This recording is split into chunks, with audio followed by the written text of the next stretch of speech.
नमस्कार मित्रांनो, मी आता यूट्यूब चालू केलं आहे. लई दिवस झाले मी बघतोय की मी असे तसे 1-2 व्हिडिओ टाकले. ते फुकटचे आहे. मी चॅनल बनवलं आहे आपल्या मुंबईसाठी.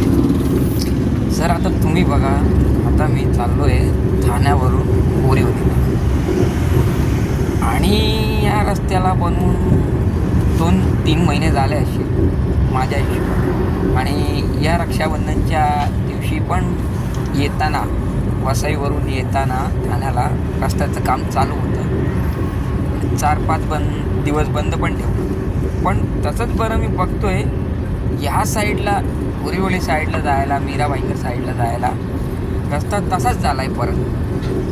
म्हणजे रस्त्याचं काम केलं होतं बरोबर, नवीन डांबर टाकलेला सगळं केलं. पण आता जर तुम्ही बघताय रस्त्याची हालत बघा कसं काय झालं आहे. आणि गाडीच्या किती खड्ड्यात जाते, किती ट्रक किती खड्ड्यात जाते, रिक्षेवाले बाईकवाल्यांचं तर सोडून द्या, त्यांची हालत तर वेगळीच आहे. रिक्षावाले आणि बाईकवाले बिचारे यांची हालत तर वेगळीच झाली आहे. त्यांना स्वतःलाही माहीत नाही आहे की गाडी आमची पुढे गलपटणार आहे, कुठल्या साईडला जाणार आहे, कुठे आपटणार आहे, कोणालाही माहीत नाही. आणि ट्रकवाल्याची आता तुम्ही समोर हालत बघा, एक ऑइल टँकर चालला आहे समोर आणि माझी गाडी बघा किती कॉर्नरवर मी घेऊन चाललो आहे. आणि मध्ये बघा दोन्ही बाजू गाडीत चालत चालत असे खड्डे पडले की म्हणजे अर्धा ट्रक त्याच्यात बुडला आहे मला असं वाटतं.